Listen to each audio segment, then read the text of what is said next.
Hello, my name is Asavari Kulkarni and I am a recent MFA graduate from the Maryland Institute College of Art. Currently, I'm working as faculty in communication design as an ACAD fellow at the Milwaukee Institute of Art and Design. I'm delighted to be here and would like to extend my deepest thanks to Type Weekend for this wonderful opportunity and for arranging this conference. We are becoming digitally closer in these socially distant times. Today, I'm going to present my research around the question, what would it mean for a typeface to be feminist? I began work on this research as a part of my MFA thesis at MICA. I was interested in how patriarchal storytelling has ingrained certain values and beliefs in us. Coming from an Indian society, I started from my own culture. These rooted values have made way into many things, design, even type design.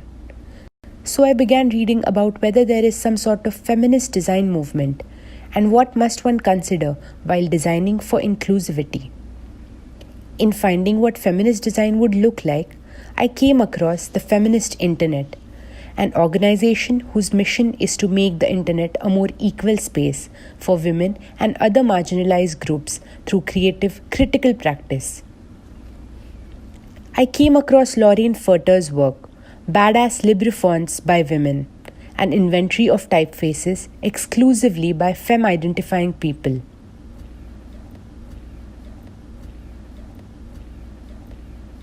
It was also around the same time that my program director, Ellen Lupton, was writing her book Extra Bold, a feminist, inclusive, anti-racist, non-binary field guide for graphic designers. These factors were simply an introduction to raising awareness about my own design decisions in my practice as a designer. As an experiment, I decided to design what I think is a feminist font, a typeface that undermines type patriarchy. Type patriarchy is a term I coined while writing my thesis to talk about patriarchy in type design. It is a term with multiple layers. A few I will focus on today being when neutral is associated with masculine sensibilities, it is also conceived as more confident and assertive, leaving little or no space for more expressive type, which is often considered only ornamental. Delicate fonts, often with feminine qualities, aren't deemed appropriate enough to serve bold design. This domination of neutral contributes to type patriarchy. Secondly, history is witness to a broken record of zero or no representation of women in every field, type design included. Not thinking about the roots of a typeface, authorship, and citation contribute to type patriarchy. As an experiment to undermine type patriarchy, I decided to design what I think is a feminist typeface, Nari Variable. Nari, meaning woman in Hindi, a little more about that later, is an experiment in variable font technology that undermines the notions of neutral, is fluid and does not belong to any one extreme, and is designed by a woman of color.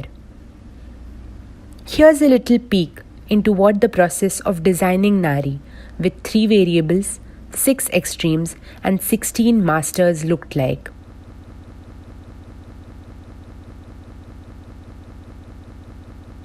There were times when I went mad. There were times I didn't think I was making sense, because honestly, sometimes I wasn't. I changed the names of the extremes 10 times on my way to create a narrative around the experience of choosing a weight itself. So many masters made me compromise on curves at times, but I couldn't miss any of the 6 extremes for the sake of the narrative.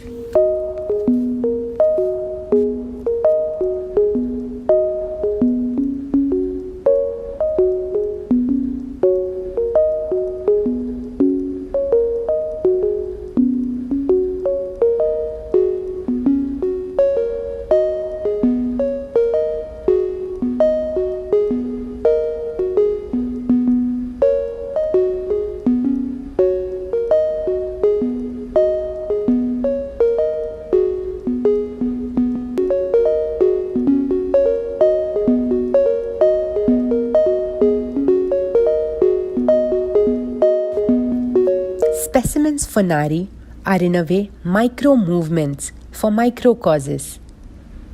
The first micro movement is a series of posters with feminist messaging, but set in Nari as opposed to a very legible neutral typeface. The idea was to see if the typeface itself can be as poetic as the message and still serve the message well.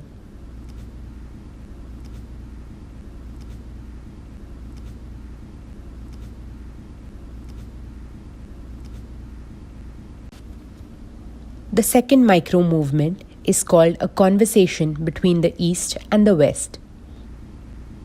Nari means woman in Hindi, which points at the fact that how women in the Indian society are expected to assume different roles in different times of needs through life. My second aim for this project was to identify and bring into spotlight the difference between feminist movements in India as compared to the States. My home country that I understand a little better, and my new home that I'm still trying to understand. These confrontational postcards have real words from real Indian women, from a survey that I conducted to learn about their experience of being a woman in India. These postcards bring forward small, big, honest thoughts of these women for everyone to see. Even though each postcard has words from one woman, through the response that I received, they resonate with thousands of women. I know they resonate with me.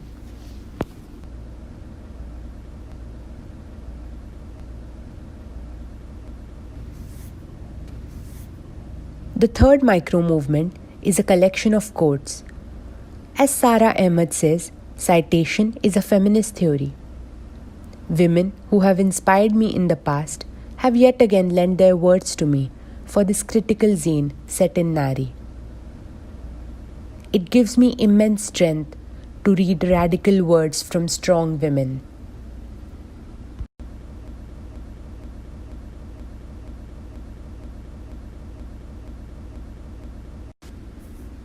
What is a typeface if there's no one to use it? To see how my fellow graphic design friends and colleagues might use Nari, I distributed it around with a loose brief and a basic idea behind Nari.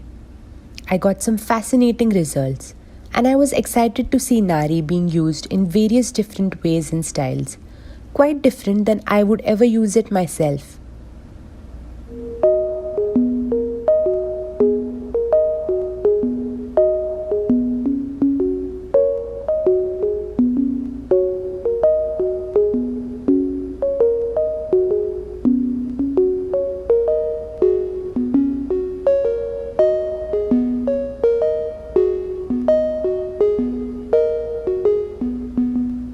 One of my dear colleagues from MICA gave me my money quote, if you may.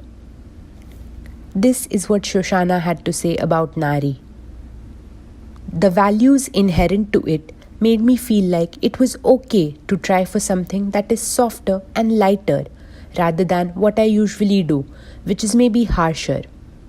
Using the font made me think about my socialization and the ways I often use harsh design language to overcompensate for my feminine qualities, or out of the fear that I might reinforce feminine tropes of being soft, small, quiet, powerless, if those tones happen in my design.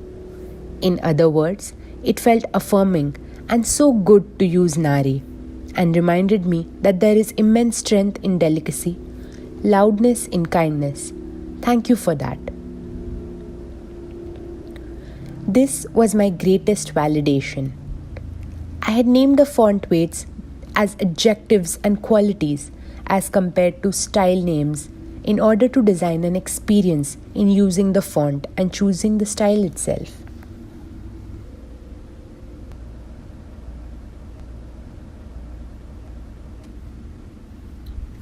Nari is still a work in progress. It started as more of an experiment and less as a typeface. I graduated in March. Ever since, I have been working with DJR to bring Nari out of academic constraints and make it a workable typeface. And here's a little peek of what Nari looks like now. Bringing it out of academic constraints means losing the narrative around the meaning of variables and only concentrating on form, still keeping the essence of not neutral and totally fluid alive.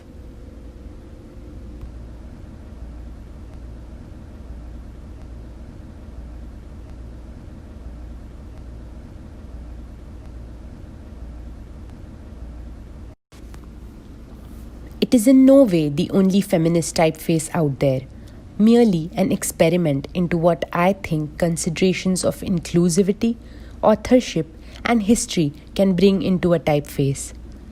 Through my research, I have become more aware of what fonts I am using in my design. I have deliberately started using more typefaces designed by women. I have started thinking about what adding all these roots to your design projects means. And lastly, I would like to end with a note on a common misbelief. Feminism isn't about women or femininity. It's a movement against oppression of any kind.